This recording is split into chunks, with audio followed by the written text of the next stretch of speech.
Assalamualaikum warahmatullahi wabarakatuh. Alhamdulillahi rabbil alamin. Allahumma salli ala sayyidina Muhammad wa ala alihi wa sahbihi ajma'in, amma ba'd.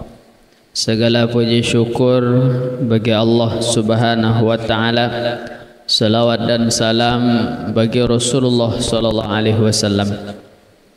Alhamdulillah, siang hari ini kita masih dalam rahmat dan nikmat Allah Subhanahu wa taala. Semoga Allah senantiasa memberi kita taufik hidayahnya agar kita senantiasa mampu berada di jalan yang diridai oleh Allah Subhanahu wa taala. Amin ya rabbal alamin. Para jemaah sekalian yang dirahmati Allah Subhanahu wa taala,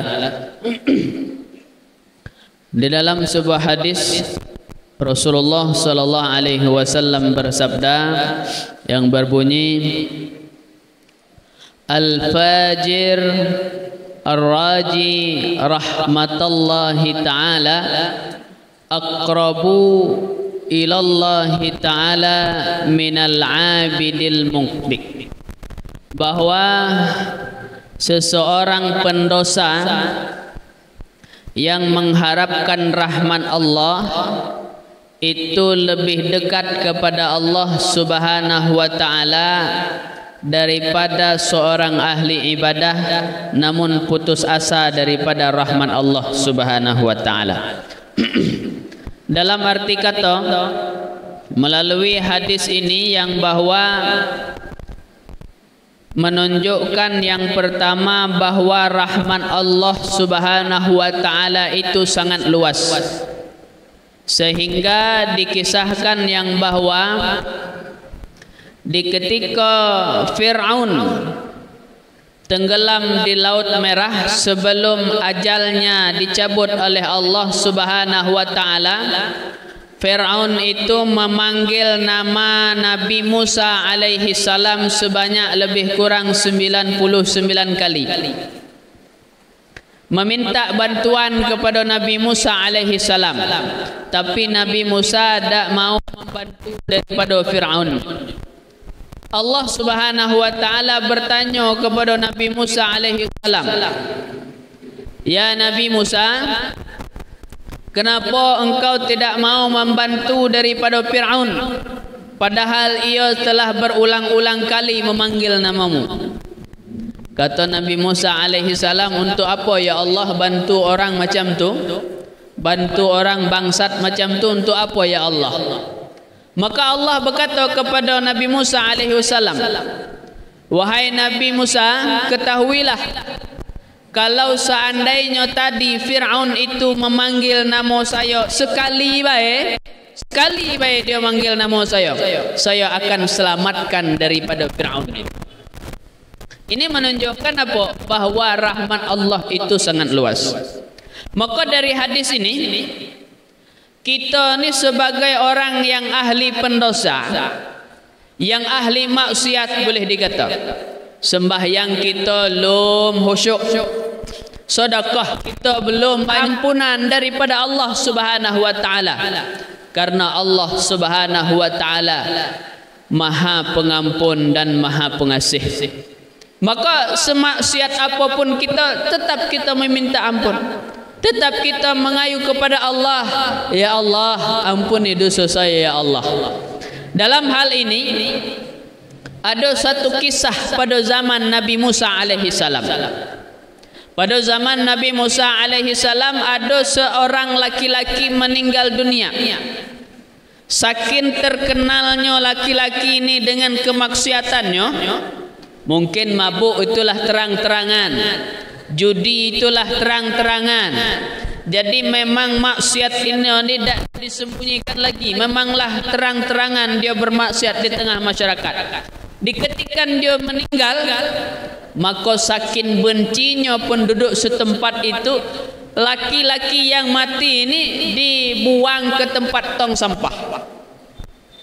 Maka Allah Subhanahu wa taala menurunkan wahyu kepada Nabi Musa alaihi wasallam, "Wahai Nabi Musa, kau pergi kepada laki-laki yang dibuang itu, mandikan, kemudian kapankan, solatkan dan kuburkan, karena dia adalah waliku, kata Allah Subhanahu wa taala. Maka Nabi Musa berangkat mencari laki-laki yang disampaikan oleh Allah.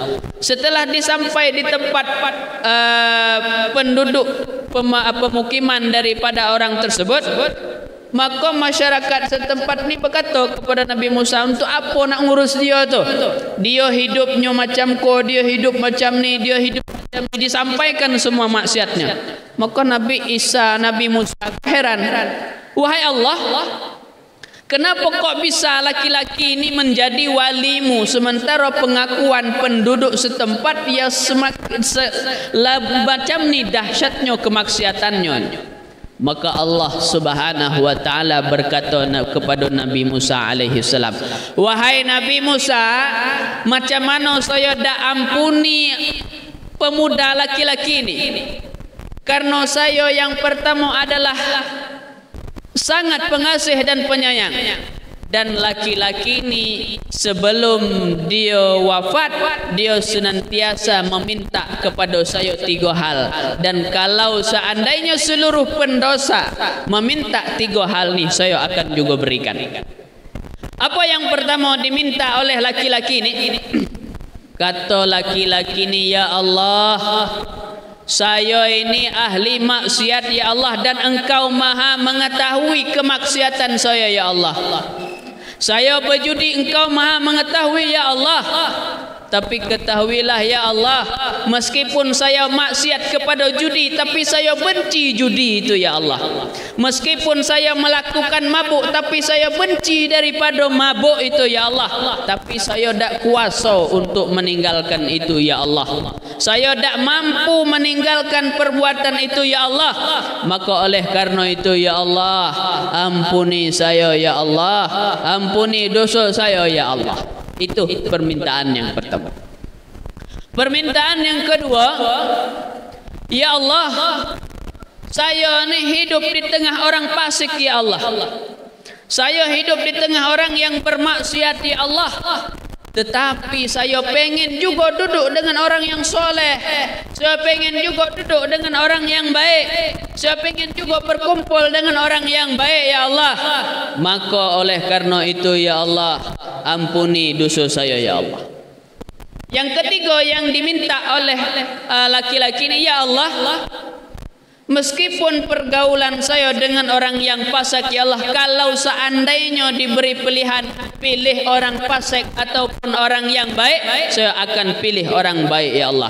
Maka apa kata Wahab bin Mambah, ya Allah, kalau seandainya Engkau ampuni saya ya Allah, maka Engkau telah membahagiakan orang soleh, Engkau telah membahagiakan orang para nabi. Tetapi kalau seandainya Engkau siksa saya atas dosa yang saya lakukan ya Allah, maka Engkau telah membahagiakan musuhmu yaitu syaitan laknatullah ya Allah. Maka ampuni saya ya Allah. Alhasil apa?